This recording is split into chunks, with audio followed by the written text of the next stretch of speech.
welcome everybody to the Lit Up Instagram show, bringing you fun and soulful interviews with spiritual teachers with the aim of tuning you in and lighting you up. I'm so excited to have here with me Tamara Driessen, who is the author of The Crystal Code. So Tamara Driessen is a crystal healer, shamanic practitioner, Reiki master, and tarot advisor.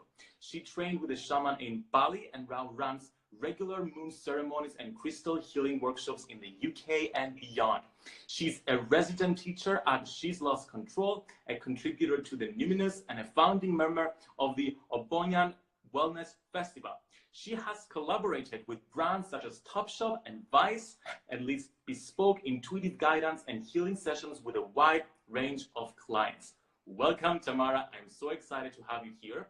And thank you so much for writing this wonderful book, Crystal Code. I've read it, and what I love particularly about the book is that it's not dogmatic. You give people all the resources that they need to establish their own personal connection with crystals and really establish a relationship with crystals so they can talk to them and communicate with them and just use them for healing in a very personal way. So thank you from the bottom of my heart. Yay, thank you. And that's exactly what I wanted the book to be, something where people start to trust their own intuition rather than me being like, this is this and this is that. Yeah.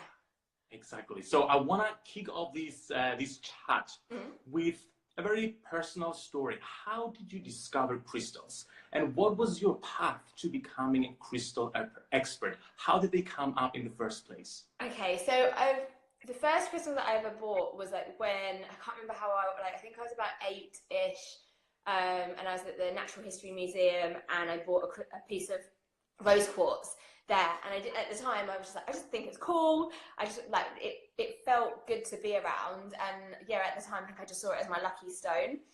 And then when I became a teenager, I kind of started, you know, when you're allowed to go to town on your own, and ended up being in the witchy shops, hanging around there and learning more about crystals and reading about them in magazines.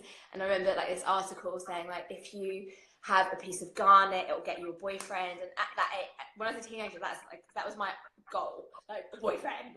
So I went to this shop that was Elizabeth Duke jewelry, bought myself a garnet ring, and got a boyfriend. I was like, oh my gosh, this crystal stuff works. And this is a teenager, and I was using them for very different reasons then. But then I was getting bullied at school, so I used them for just being more confident when I was being bullied, and when I wasn't feeling so strong in myself. And then as I got older, it was for anxiety, to overcome an eating disorder, and it was just kind of very intuitively being drawn to them and having different experiences from going to workshops or seeing other healers, that it just kind of, I dipped in and out. And then when I was 28, I had a big kind of healing crisis, and it just put me slap bang onto my crystal path. So I went to as many workshops I could go to, did some online courses, got all my books again, got them out, started working with crystals again, and it's just kind of gone from there. And then I went to Bali to be an apprentice to a shaman there, so I learned a lot about how to connect with crystals intuitively rather than just what they are, on what they say on the tin. It's interesting. That's most people's story when it comes to crystals. They're these beautiful, shiny things that we like seeing. So we're instantly, there's something about them that we're instantly attracted to them. We're attracted to them just for fun because they're beautiful, and then they win us over, and then we start using them for all kinds of different topics. So what I like specifically about the book is that you give some basic understanding around how crystals work and what are crystals, because we have rocks, we have crystals, we have minerals, so many different kind of things. So and as in the spiritual community, we don't really stop to wonder about these questions. We just take it for granted because we know that crystals work, so we just use them. But I always like a more balanced approach of combining both a little bit of science with spirituality. Yes. Could you tell us very basically, how do crystals work and what are crystals? So all crystals are minerals, but to make a crystal, a specific crystal, a crystal specifically would be one that is naturally faceted. So clear quartz, amethyst, apophyllite. You got, I haven't got a piece that. It's a celestite. A celestite, yeah. So yeah. anything that has the kind of angulars that you see like that is and it has a geometric structure, makes it a crystal. But we use this crystal as a kind of pet name, umbrella term for the rocks, for the minerals, for all of the different things. So they, like, minerals make up like the foundation of life, and how crystals and minerals and stones work, just like everything else in nature, is through nature, through vibration, through frequency, and each crystal will have its own personality or resonance depending on where it was formed, its color, its shape, its density, if it channels light, if light can travel through it, or whether it absorbs light. So they all work differently, so they all come from like different ways, but because they all have their own frequency, how I always liken it to is that they all play their own song. So that, but we're often like too busy to kind of like hear it, but we're drawn to it because their song represents a feeling, or, you know, like whether it's a ballad or like a love song or a power song or something that's really powerful. I'm trying to think of like the different ways to kind of look at it, but how I see it is that they have these frequencies, but when we do take the time to slow down and work with them consciously, that's when we can really hear and tune into it. It's great having them around us, like having them, like if you want them in your bra or on jewelry, or like by underneath your bed or on your pillow. But when we meditate with them, because I lead a lot of workshops and we do that, the experience, you just go deeper, and you really, because you're tuning out from all of the other distractions, so you're not fully here, like you're not really receiving all of the energy because there's so many other different things going on when you're walking about your daily life. But when you really slow down and do like the rituals in the book, you really get to kind of just be very present with just you and the crystal, to create a relationship and a connection, and to find out how you feel in that space. That was actually so interesting, because right before our chat, I decided to use one of the rituals in the book, and I just laid on the bed and just chosen the crystals and put them on my chakras and allowed them to interact with the chakras. And I realized, even though I do Reiki and other healing modalities, the crystals worked in a much more natural and organic way. I didn't have to do something. They did all the work. It's like they had a soul within them that worked on my chakras to balance. Okay, goosebumps. And I want to take you. I want your take on something. I've always felt like, even though, let's say, for example, celestite is about peace and harmony, I feel that each particular celestite has its own personality and maybe its own characteristics. What do you think about that? Is that okay? Yeah, because like I have different, like, it depends on, like, because also different pieces of celestite might not be from the same location, so that also influences the energy of its personality. But yeah, each crystal, I think, depending on its shape, its size, its color, like all of that influences its personality. And also when I lead workshops, I do them a lot of the time where they're specific to one crystal. So say we were doing it with amethyst, and in a group of say 13 people would have very different experiences of that crystal. So it's not, that's why I wanted to kind of get that across with the crystal code. It's not just like, this is what this crystal was for, because a bit like a person or a comedian, one person might think that comedian's hilarious, and another person that might really not resonate with them and not gel, and it works the same with crystals. And that's why you need to take the time to get to know how they make you feel, rather than just presuming, oh, it says that, so that's what it's going to do for me, when actually, that's why I think it's so important to choose crystals intuitively, rather than thinking, oh, I've got anxiety, I need this. Or, oh, I've got, you know, like, I need love, like, I need rose quartz. Maybe there's something else going on. So choosing crystals intuitively and just being like, what am I drawn to? And then looking it up, like, just like how you've been doing it on, I saw you doing it on your stories, is like the same way. So yeah, they affect us. Every crystal has a different energy and a personality. Which brings me to the question of man-made crystals versus natural crystals and picking them out intuitively. I remember a few years ago, I was still a teenager, didn't know much about crystals, and I was at a crystal shop, and they had crystals associated with astrological signs. and the crystal associated with Leo, which I am, was goldstone.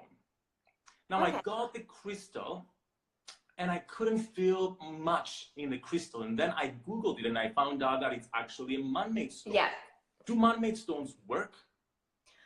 I think it's a tough question, because I was having because there are crystals that you can get, like Angel Aura is infused with like platinum. So there are crystals that you've got that, yeah, and they're like so pretty. So you have like some crystals are artificially treated to make them be more aesthetic, to have a different aesthetic and a different energy.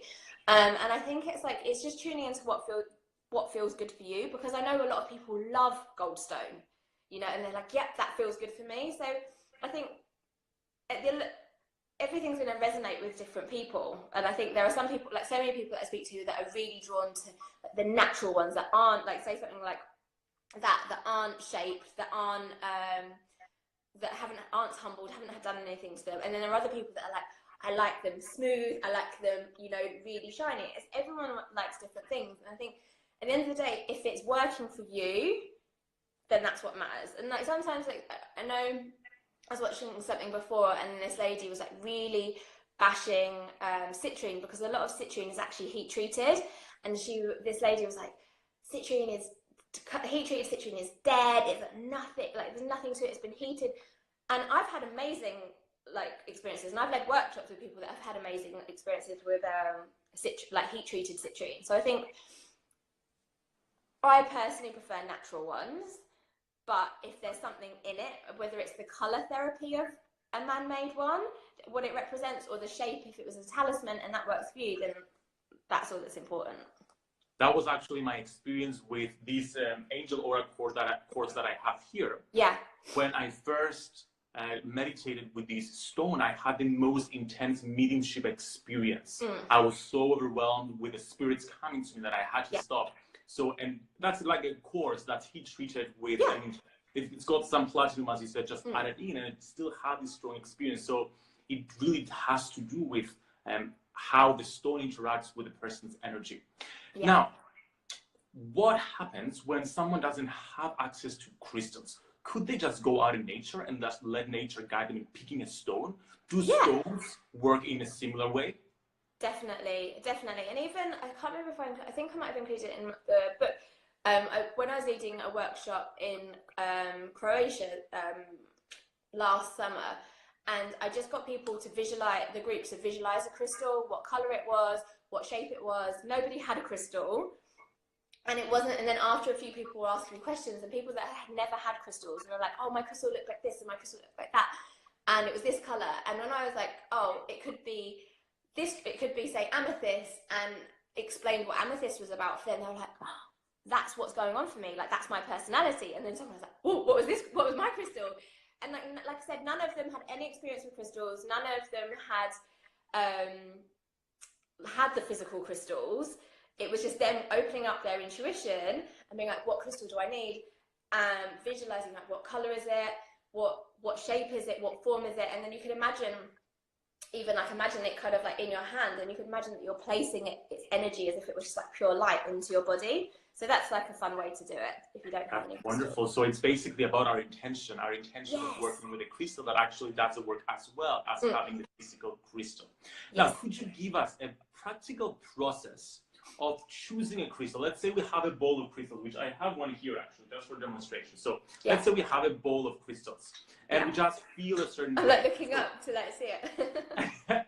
So how do we go about and choose a crystal? Because my experience is, although I have a grounding on crystals and crystal therapy, I don't remember all the names of all the crystals I have. There are too many. So sometimes I find myself judging myself and feeling overwhelmed for not knowing the crystals, rather than just trusting my intuition and just feeling my way through them. So what is a practical way anybody can use to guide themselves in choosing crystals? I would say, should you imagine it that they were walking into a crystal shop? Yes. So I would imagine that if before you go into the crystal shop, take a few deep, slow breaths just to kind of center your energy. And then maybe set an intention of what you would like that crystal to support you, what you would like a crystal to support you with. And think, right, I'm open to a crystal to support me with confidence and grounding, say. And then walk into the shop, spend some time looking around, and you could either see whether it's, you can run your hands over the bowls of crystals or over the shelf, see if there's one that your hand feels like magnetized to, whether one catches your eye, and it's a bit like, it's kind of like someone called my name, it's like, oh no, what's that crystal? And then you're drawn to it, and then just really feel into like what one that you're like, notice how your body feels. So if you're being pulled towards it, or you just can't. I had it, I was at She's Lost Control the other week, and I was like, oh my god, this piece of smoky quartz like caught my eye. And because I worked all the time, like a lot, I try not to look at the crystals too much, because it'd be crazy, because I buy a crystal every time. So I try to like tune out, because I've like already got enough. And this piece of smoky quartz just kept grabbing my attention, and then I just couldn't put it down. And that's what I knew. And it wasn't necessarily, oh, smoky quartz is for this or X, Y, Z. It wasn't looking at what it was for, but it was just like, I'm really drawn to that. So it's, yeah, feeling into what you're magnetized to, the one that you don't want to put down, or your eyes can't, you know, like, and it doesn't have to be the prettiest one. It could be like, oh, you're really jagged, or, you know, like you're not my usual color, or you're not very colorful at all. And that's okay. But it's just really think like what feels right for you, and the one that you take home is always the one that you needed. It's like making friends, basically. You walk in the room, you see people, and like, who do I resonate with? Yeah. It's a similar process. Okay, so you talk a lot in the book about crystal sprays, which I find fascinating. Yes. So could you tell us, what are crystal sprays, and what are some of the uses that people can use them? Let's say, for example, if they get the book, so you have a few recipes in there.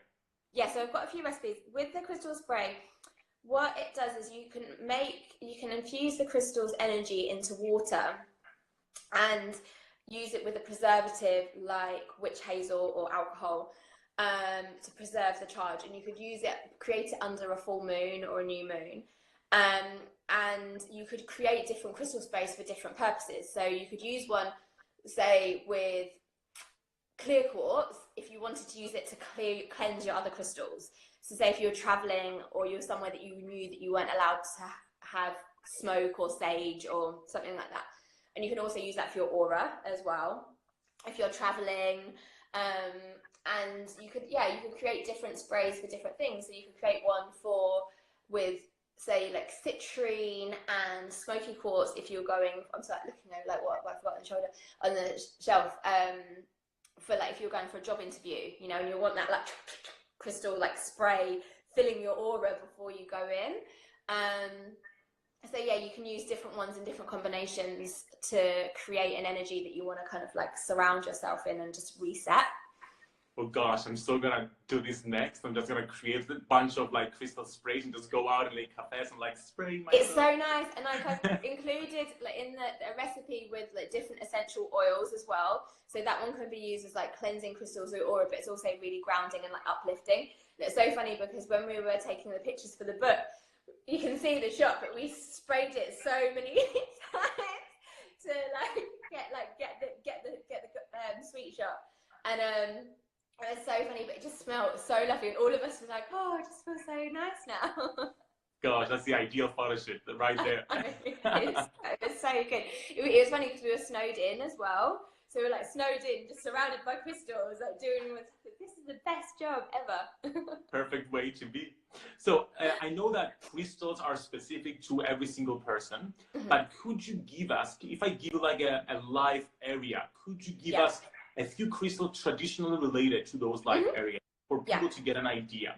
Okay, so what are the best crystals or ideal crystals for love and relationships?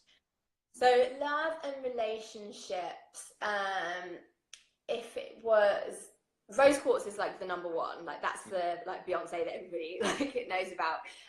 So rose quartz definitely. I've actually been working with like manganese calcite, which is like this one, because my dad's been back in town, so it's like family relationships. Garnet is really good for commitment in a relationship, and ruby if you want to have a little bit more spice in the relationship. So that would, I'd say, yeah, those four. Perfect. And how about prosperity and money? Prosperity and money, not Smoky Quartz. Although, actually, I'm saying Smoky Quartz, so maybe I need to say that. Smoky Quartz for grounding, definitely. Citrine, pyrite. I had it ready. I expected this. Yeah. I love pyrite. Like pyrite, I've got a little piece like similar to yours that in my purse that I keep in there for abundance, and then I've got citrine and pyrite are my two, but also green aventurine is really good for money as well.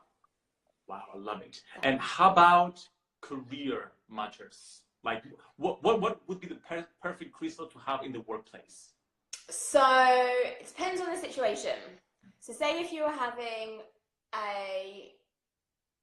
were pursuing a new venture, so new project, new job, I would say, why can't I say them? Amazonite. Amazonite for like new beginnings in like career. I would also say like anything that's like, if you're in an office that's quite busy and there's a lot going on, then I always recommend like, and also in like a home space, if you're in a house share, especially if you've got lots of different energies, then quartz clusters are really good for harmonizing the energy of groups. Spirit quartz is really good for like bringing in a little bit like uplifting the spirits in work situations as well, definitely. And finally, everybody's favorite topic, manifestation. What are some good crystals to manifest our desires?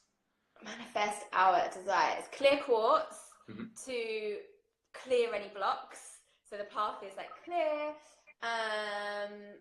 What else? Like I said, Smoky Quartz is one that I come back to again and again because it's dark, but also it channels the light. It's really good for bringing in these ideas and grounding them, because also like we have these ideas, but we need to ground them. I think so many people are like, I want to be open, but we need to get grounded. So yeah, Smoky Quartz definitely for manifestation. Clear quartz to clear the path. I'm trying to think what else. And also Herkimer diamonds, which are like quite small, and they're double terminated, so they have points on either side. So they're really good at sort of like making sure that the energy is balanced coming in and out, which we want as well. So yeah, they would be like my top three. Gosh, I love it. And there's so many more crystals in the book, everybody. So be sure to go to Amazon and check it out. It's called, how many crystals do you describe? 70 crystals. Yeah. Exactly. I love it. Now, I want to talk about crystal pendulums. Now, this crystal pendulum I bought, it was my first ever crystal. Exactly. I got it when I was 15 years old. And I've used other pendulums over the years. I've used what I call the Muddled pendulums that are not crystal ones, and they're like made of different metals. Yeah. And none of them, those Muddled ones, didn't really work for me to the degree that the crystal ones work. Is there a difference between crystal pendulums and Muddled pendulums, and how can we use a pendulum and for what? I think to be honest, I haven't really used the crystals away from me. So I haven't really used any others. I've used like rings on string for, say, like with friends when they're trying to, if they want to kind of play around with determining like the gender of their baby, which can be fun. But yeah, the crystal, like this one I've had for ages, and I think it has to resonate with you. Like even this one, like I dropped it and you can see it's like chipped. And so I was like, oh, I've got to get a new one now. And I bought tried a few others, and it just didn't feel right. And I come back to this one every time, and this one gives me the results, like gives me the clear messages, definitely. So do we use them for both scanning and healing as well as getting answers for questions? Yeah, so you can use them, so for scanning and healing, you could use them, you could hold it over the, say, like the body. So sometimes I'll do it for a chakra assessment. So be like, right, show me my root chakra and like how it's working. Please show me my sacral chakra. So you can start seeing how each chakra is moving. And then what you could do is just quickly get a pen and paper and be like, right, doodle for each one. So then you've got a little bit of a chakra portrait. So you can see how they are in relation to each other, which is really fun. And again, like you can use it. So if you can use it over chakras to say, like, you could be like, please open. If I'm doing it in a healing session, sometimes I'll be like, please open this chakra, or please seal the healing energy in this chakra when I'm to close it. And then, yeah, sometimes, like I said, you can like scan over, and if there are any areas that I'm like, oh, am I feeling pulled here? Like, what's happening here? You can do it that way as well. God, so many potential ways to use crystals and to transform our lives. I love this, Tamara. Could you give people some information about the book and where they can go to get it? And when does it come out? It's the 25th. It's the 25th of October in the UK, and then like this is the US one. So it's like, wow, twin sisters. And this the US one and Canada are out on the 30th of October, so a little bit off, like a few days after. So it's available on Amazon for pre-order at the moment, and then it's out, and then it'll be in different bookstores and some different retail stores, which I'm likely announcing soon, I think. Such a great book, Tamara. Thank you so much for sharing your time with us today. Thank you so much for sharing all this wealth of knowledge you have about crystals. It's been so fun. First of all, catching up and talking about crystals and being in this space with you. And I'm so excited for the world to experience the magic of the crystal code. Thank you so much, everybody, for joining us live, and wishing you a beautiful rest of your day or evening.